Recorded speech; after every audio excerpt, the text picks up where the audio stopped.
Bismillahirrahmanirrahim. Assalamualaikum warahmatullahi wabarakatuh. Alhamdulillah wassalatu wassalamu ala rasulillah wa ala alihi wa sahbihi wa man tabi'ahu wa mawalah. Yang sama-sama kita hormati Bapak PJ Bupati Bengkalis, Bapak Haji Syahrial Abdi beserta rombongan. Kemudian hadir bersama kita Ketua DPRD Kabupaten Bengkalis Al-Mukarram Ustadz Haji Khairul Umam. Beliau kakak kelas saya angkatan 1991 di Al-Azhar Kairo, Mesir. Kemudian yang saya hormati Ibu Ketua Sekolah Tinggi Ilmu Ekonomi Syariah Bengkalis, Ibu Khadijah Ishak, Master Syariah, beserta seluruh civitas akademika, ketua jurusan, dosen, mahasiswa-mahasiswi. Kemudian hadir juga bersama kita Bapak Dandim, kemudian Ketua Badan Amil Zakat Nasional Kabupaten Bengkalis Al-Mukarram Ustadz Haji Ali Ambar LCMA. Beliau senior, kakak kelas saya angkatan 1996. Ketua DPRD 91, Ketua Basnas 96, yang ceramah 98. Jadi kami reuni kecil-kecilan di Sekolah Tinggi Ilmu Ekonomi Syariah. Bapak-bapak, ibu-ibu, hadirin hadirat, alim ulama, cerdik pandai, tokoh masyarakat yang besar tak dihimbau gelar, yang kecil tak disebut nama, insya Allah kita semua dimuliakan Allah Subhanahu wa Ta'ala. Amin ya rabbal alamin. Nabi Muhammad SAW punya ayah namanya Abdullah. Abdullah itu punya ayah namanya Abdul Muttalib. Abdul Muttalib itu punya ayah namanya Hashim. Hashim itu punya ayah namanya Abdi Manab. Abdi Manab itu punya ayah lagi namanya Qusay. Qusay itu orang pertama yang mendirikan Darun Nadwah. Dar artinya rumah, Nadwah artinya rumah pertemuan. Kalau kita sekarang di kehidupan modern ini, parlemennya, tempat berkumpulnya kepala suku yang ada di Makkah, itu berkumpulnya di Darun Nadwah. Darun Nadwah itu tidak dibangun oleh negara, tapi dibangun oleh person. Person itu bernama Qusay. Qusay itu kakek Nabi yang kelima. Abdullah bin Abdul Muttalib bin Hashim bin Abdi Manab bin Qusay. Saya mau menunjukkan bahwa Nabi Muhammad SAW adalah keturunan orang yang punya kemapanan secara ekonomi. Oke, selesai Qusay. Nabi SAW punya ayah namanya Abdullah. Abdullah punya ayah namanya Abdul Muttalib. Abdul Muttalib itu yang mengurus siqayatul haji wa imaratul masjidil haram. Jadi di Makkah itu penjaga kunci Ka'bah, sekaligus mengurus air minum jamaah haji, sekaligus memakmurkan kemakmuran Masjidil Haram. Karena sebelum Nabi Muhammad datang pun orang musyrik jahiliyah itu memang berkumpul setiap tahun melaksanakan haji. Karena haji sudah ada sejak zaman Nabi Ibrahim alaihissalam. Hanya saja haji mereka masih bercampur dengan kesyirikan. Nabi Muhammad datang membersihkan, bukan membuat ibadah haji, tapi membersihkan ibadah haji. Jadi siapa saja yang datang, makannya, minumnya itu ada donatur besar. Dan donatur besar itu bernama Abdul Muttalib, dan itu kakek Nabi Muhammad SAW. Lagi-lagi keluarga Nabi itu adalah keluarga yang mapan secara ekonomi. 3. Ketika turun ayat tentang riba, la ayyuhalladzina amanu la ta'kulur riba ad'afan mudha'afah. Jangan kamu makan riba yang berlipat-lipat. Maka riba yang pertama yang diharamkan adalah riba Abbas. Abbas itu adalah adik kandung dari Abdullah, saudara kandung dari Abdullah bin Abdul Muttalib. Paman Nabi, seorang kredit, pemberi pinjaman, membungakan uang. Banknya di kota Makkah itu paman Nabi. Bank yang paling besar itu adalah paman Nabi. Pendiri Darun Nadwah, kakeknya yang kelima. Penyantun jamaah haji, pemberi air minum, kakeknya Abdul Muttalib. Riba, yaitu pemberi pinjaman uang terbesar, juga pamannya, yaitu Abbas bin Abdul Muttalib. 4. Nabi yatim piatu. Ayahnya meninggal ketika dia berusia 2 bulan. Begitu disebutkan oleh Imam Al-Barzanji, Imam Abu Ja'far Al-Barzanji dalam syair Barzanji yang selalu dibaca orang Melayu setiap mengayun anak akikah setiap malam berinai menikah, itu selalu dibaca Barzanji, tidak menunggu maulid Nabi. Maulid, syair maulid dibaca pada saat Barzanji. Walamma tamma min hamlihi syahrani ala ashhuril aqwalil marwiyah tufiya bil madinatil, dengan lagu khas orang Melayu.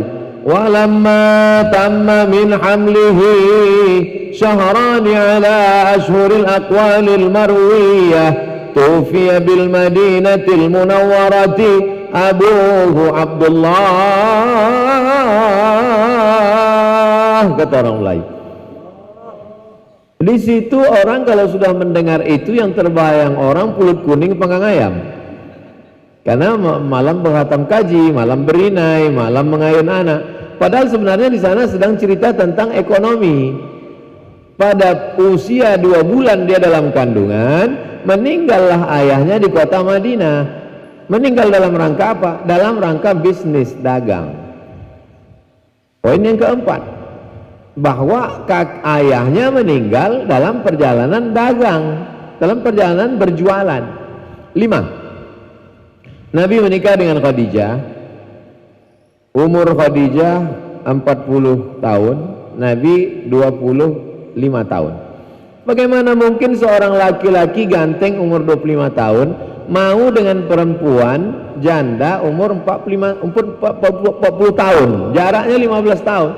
Itu menunjukkan bahwa Khadijah itu cantik sekali. Kenapa dia cantik? Karena duitnya banyak.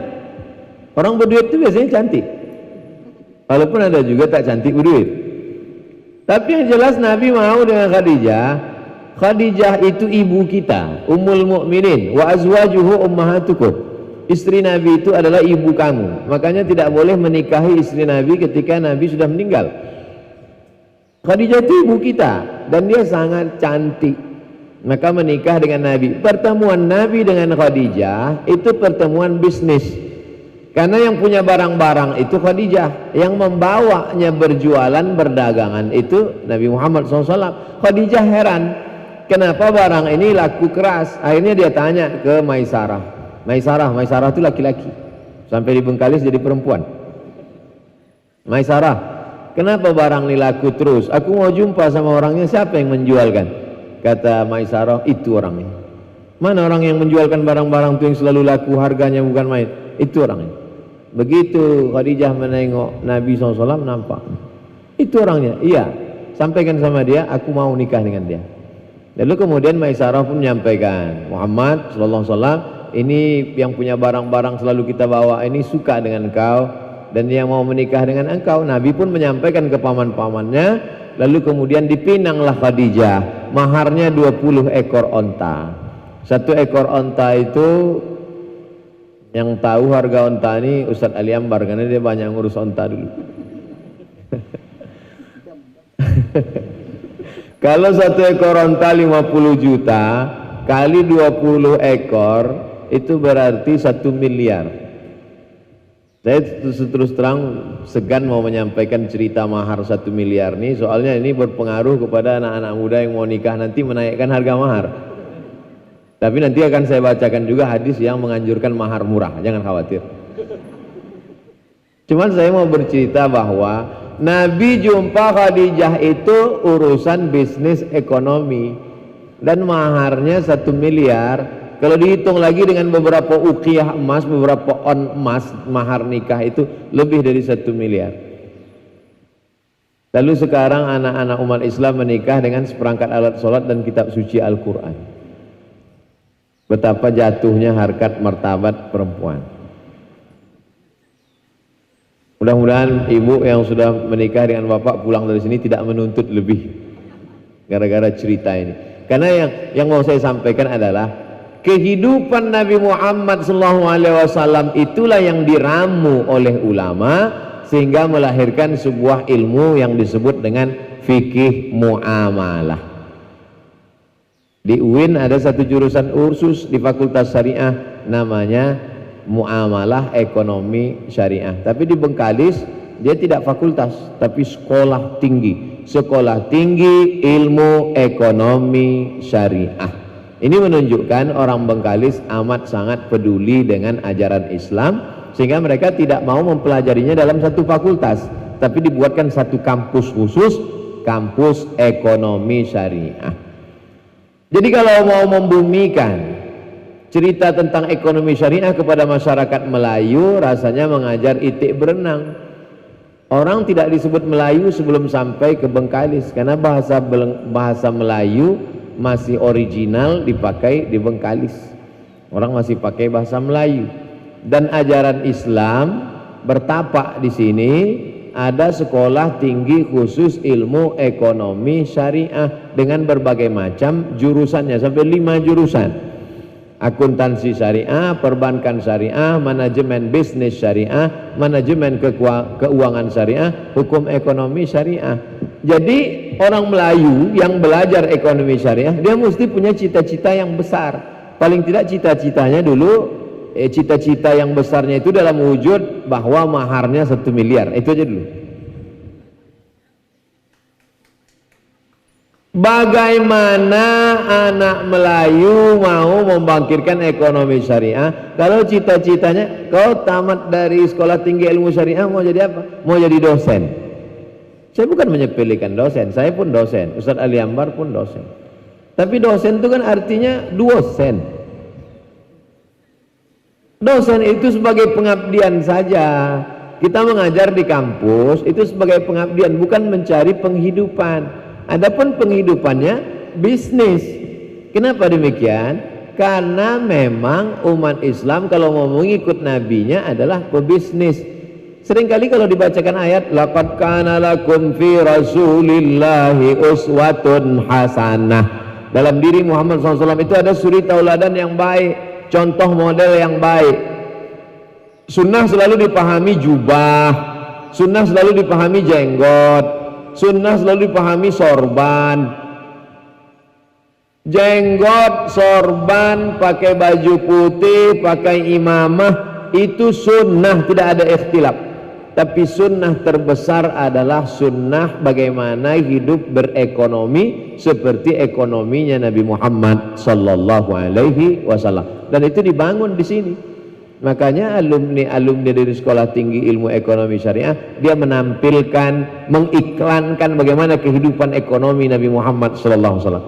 Selalu digambarkan Nabi Muhammad itu miskin, susah, melarat, perutnya diikat dengan batu. Betul, perutnya diikat dengan batu karena dia lapar. Itu kapan? Waktu perang Khandaq. Perang Khandaq waktu itu sedang susah melawan kafir musyrik, disebut juga dengan perang Ahzab. Ahzab jamak dari hizib, hizib artinya partai, Ahzab artinya koalisi, partai-partai. Karena waktu itu ada 4 partai yang berkoalisi untuk menghantam Nabi. Partai kafir musyrik, partai Yahudi, Bani Nadir, Bani Quraizah, Bani Qainuqa, Bani Khaybar, partai orang munafik, partai kafir musyrik dari Makkah mengepung Nabi Muhammad sallallahu alaihi wasallam. Disebut dengan perang Ahzab. Partai-partai koalisi menghantam Nabi. Disebut juga dengan perang Khandaq karena ketika itu menggali parit. Memang betul Nabi mengikat batu di perutnya. Tapi yang dimaksud dengan kehidupan Nabi pakai jubah compang-camping perut diikat batu itu bukan Nabi miskin. Ini banyak umat Islam yang tidak bisa membedakan antara zuhud dan miskin. Itu Ustadz Somad, itu orang kampung kami itu zuhud Pak Ustadz.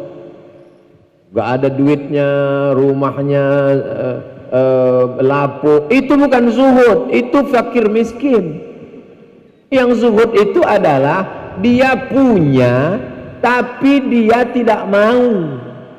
Punya dia tapi dia tidak mau karena menahan hawa nafsunya. Itu yang zuhud itu. Nabi Muhammad bukan miskin, Nabi zuhud. Ada Nabi itu punya. Nabi punya. Baca kitab Ar-Rahiq Al-Maktum, ditulis Syekh Safiur Rahman Al-Mubarakfuri. Apa bunyi teksnya?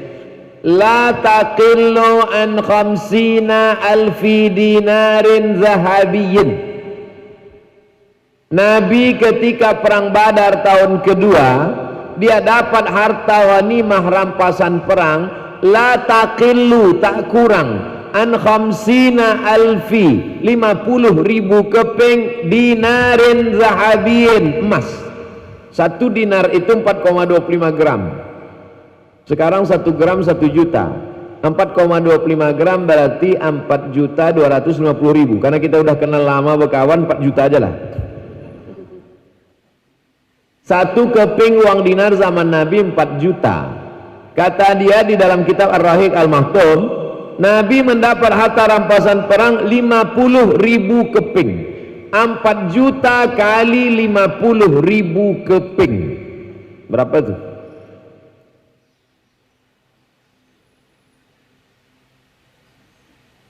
Berapa ya? 4 juta kali 50.000. 200 miliar. 200 M. 200 M. 4 juta kali 50.000 keping, 200 miliar.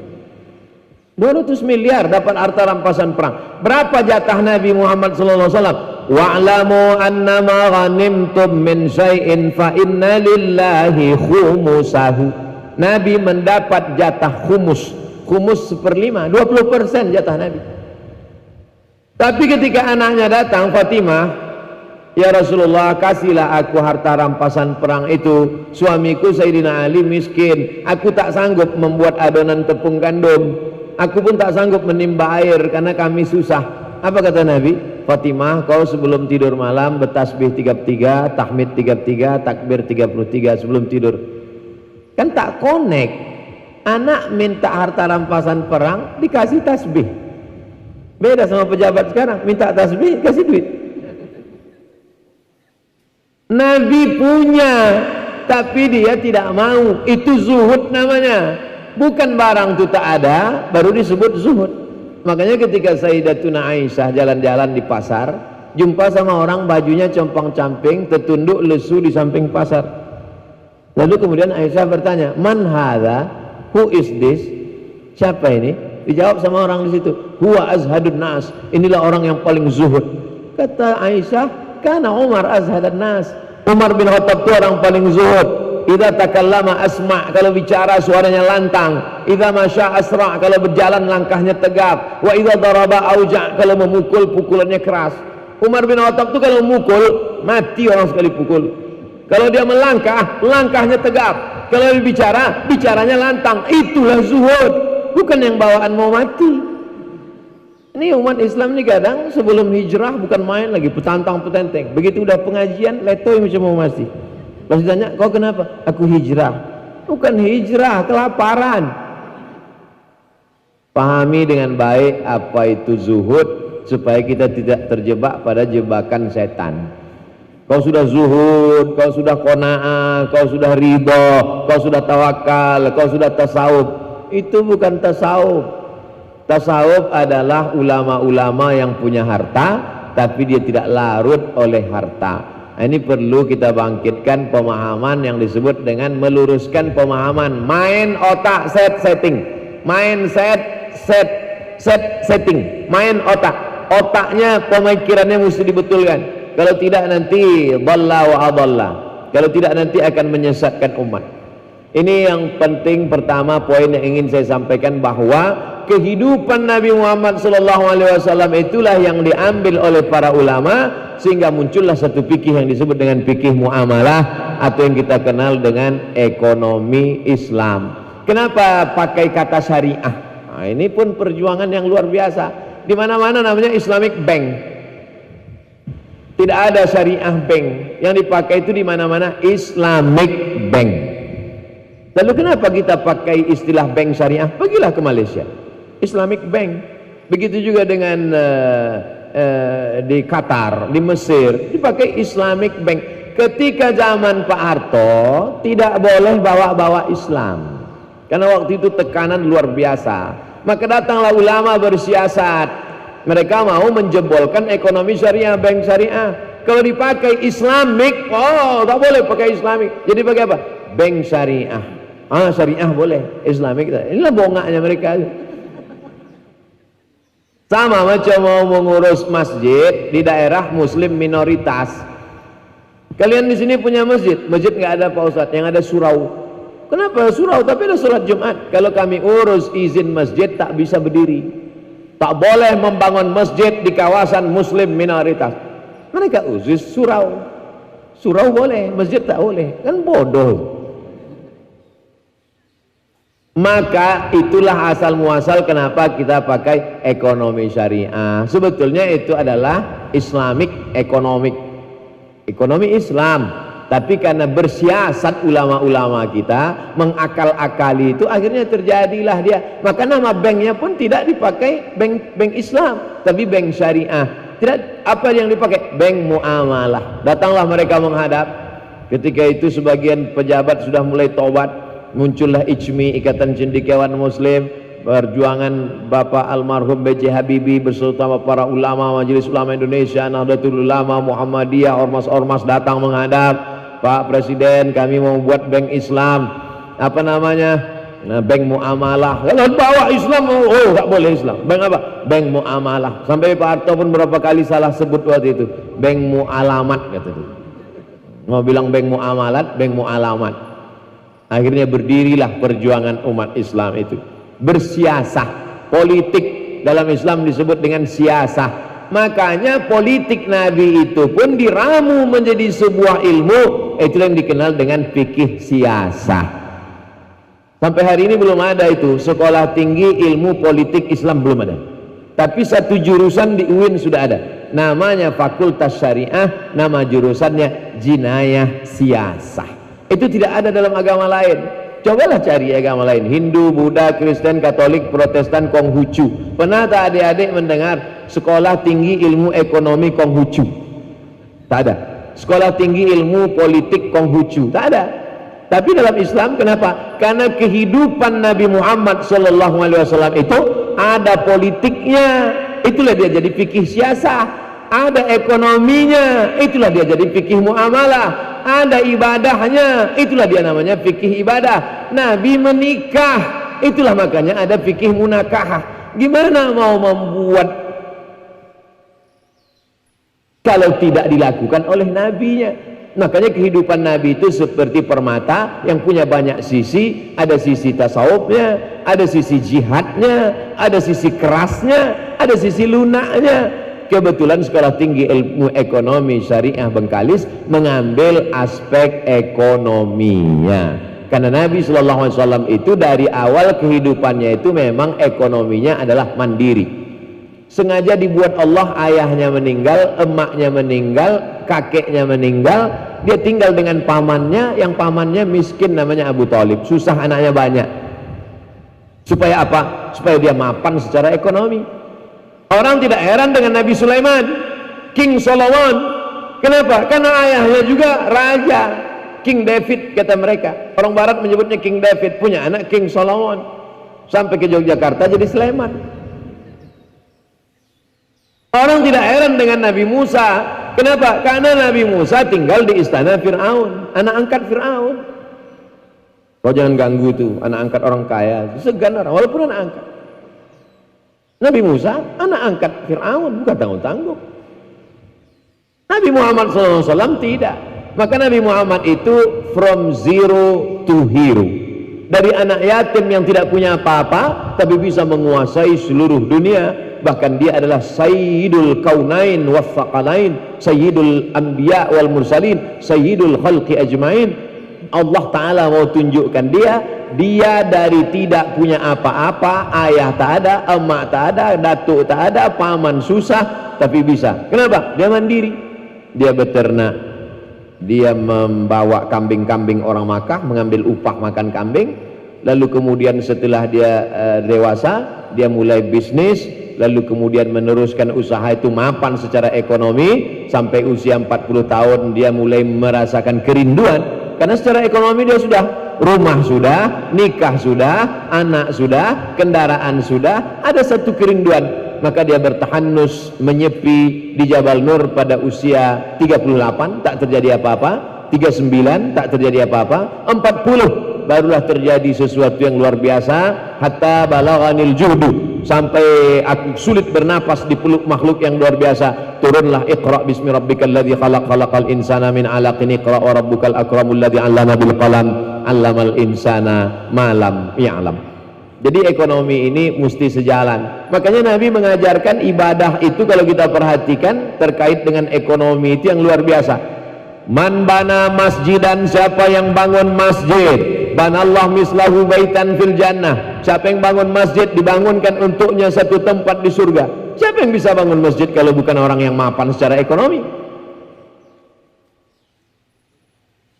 Masalul ladzina yunfiquna amwalahum fi sabilillah kamathali habbah. Siapa yang bersedekah maka dia akan mendapatkan satu biji ambatat sab'an sanabil, tumbuh 7 cabang. Wa fi kulli sumbulatin mi'atu habbah, tumbuh 7 cabang, dalam satu cabang ada 100. Wallahu yudha'ifu liman yasha. At-tajirus saduqul amin, seorang pedagang yang jujur dan amanah. Ma'an nabiyyin, dia nanti dibangkitkan di akhirat bersama para nabi. Was-siddiqin, bersama orang yang benar. Was-syuhada, bersama orang mati syahid. Was-solihin, bersama orang saleh. Orang kaya. Lagi-lagi ibadah-ibadah dalam Islam itu orang kaya. Siapa yang bersedekah? Orang kaya. Siapa yang bangun masjid? Orang kaya. Siapa yang bisa dekat dengan Nabi? Ana wa kafilul yatim, aku dan orang yang menyantuni anak yatim. Kahataini fil jannah, seperti ini dalam surga. Orang kaya. Makanya kalau orang perhatikan ajaran Islam itu ajaran orang-orang kaya. Dan Nabi SAW ketika sampai di kota Al-Madinah Al-Munawwarah, dia membangun pasar. Makanya mereka mengejek dia. Masa Nabi jalan-jalan di pasar? Yamshuna fil aswaq. Nabi kok jalan di pasar? Karena zaman itu seorang Nabi itu kerjanya hanya beribadah di Som'ah. Som'ah itu tempel kuil.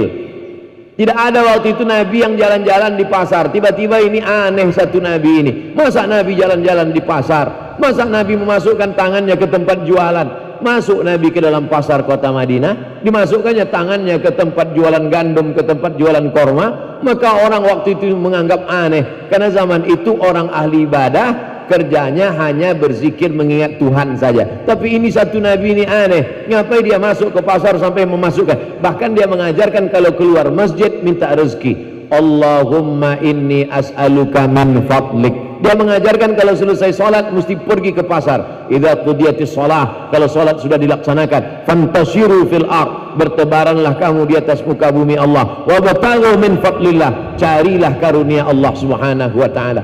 Sekarang kita hanya baru bisa menceramahi jamaah.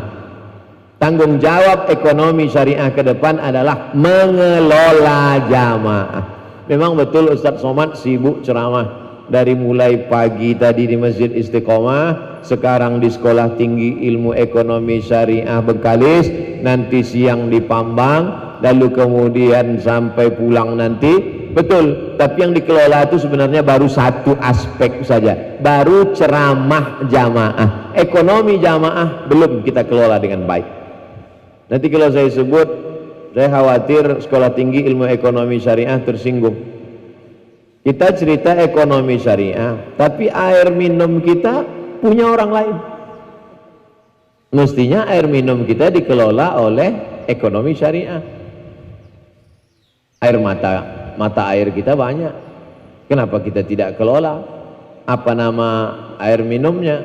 Terserah. Air minum al-manna wa salwa, air minum macam-macam. Kemudian makanannya, jangan-jangan makanannya punya Cino. Makanan kita belum kita kelola dengan baik. Saya baru berusaha untuk itu. Makanya kalau saya sedang ceramah, tiba-tiba datang jamaah bawa keripik, bawa kerupuk, tahu saya ini mau minta endorse nih. Jamaah dimanapun berada, belilah ke warung tetangga, bangkitkan ekonomi umat, dapatkan keripik ini di toko terdekat, hubungi nomor online berikut ini.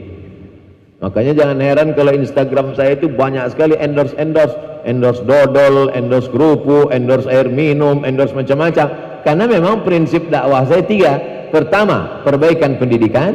Kedua, perbaikan ekonomi umat. Yang ketiga, perbaikan politik. Pilih anggota dewan legislatif yang peduli pada ajaran Islam. Pilih calon-calon kepala daerah yang peduli pada Islam. Itulah yang menyebabkan orang marah dengan saya. Orang mau saya jangan usik masalah ekonomi dan politik. Ustadz kok cerita politik? Ceramah masalah darah aja lah, darah haid, darah bisul, darah ayam, darah nyamuk. Tak usah bahas-bahas masalah itu. Antara yang celana di atas mata kaki dengan di bawah mata kaki berkelahi. Ketawa lah yang tak bercelana. Berkelahi antara berjenggot tak berjenggot. Aku nengok kau ni berjenggot macam kucing, macam kambing ku tengok. Kata yang berjenggot, kau tak berjenggot macam anjing gitu. Berkelahi berjenggot tak berjenggot. Kalau kucing sama anjing berkelahi, yang ketawa babi.